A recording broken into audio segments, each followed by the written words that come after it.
This is Rick. Rick didn't want to film, but super fast play threw him onto a small tropical island. Salty water, heavy clothes.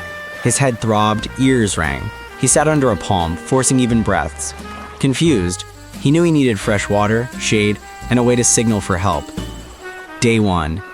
Rick sipped the ocean, spitting it out. Salt only worsened thirst. Luckily, a downpour began. He wrung rain from his shirt into his mouth. At dawn, he collected dew from leaves. Drinking little and often prevented cramps and cleared his head. Rick recalled you can't drink seawater, but rainwater is safe to drink freely. Day 2. The sun is scorching. Rick needs constant shade. He stretches a t-shirt between sticks, adding a crossbar and leaves to form a hut. Shade brings relief, slowing precious water loss. Rick stays sheltered by day, venturing out only at dawn and dusk. Day 3. Hunger drives Rick to coconuts. He can't open them with teeth or heel, only causing pain. He finds sharp driftwood, grinding a nut until the shell yields. Coconut water refreshes, though too much upsets his stomach. The pulp gives energy. Empty halves become cups and plates. Day 4. At low tide, Rick finds seashells and small crabs. Eating them raw is repulsive and risky, so he needs fire. Rick rubs sticks together as he saw in a movie, but gets no spark all day.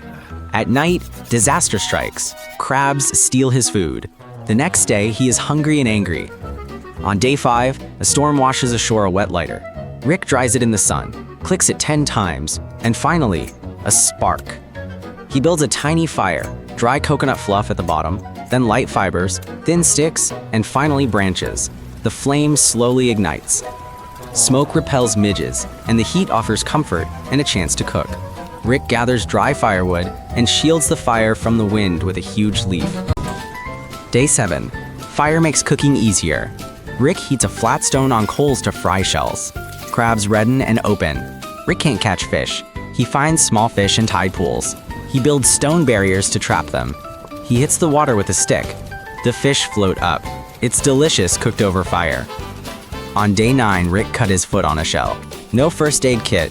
A real problem. He rinses the wound with rainwater. He bandages it with a torn sock. Rick knows.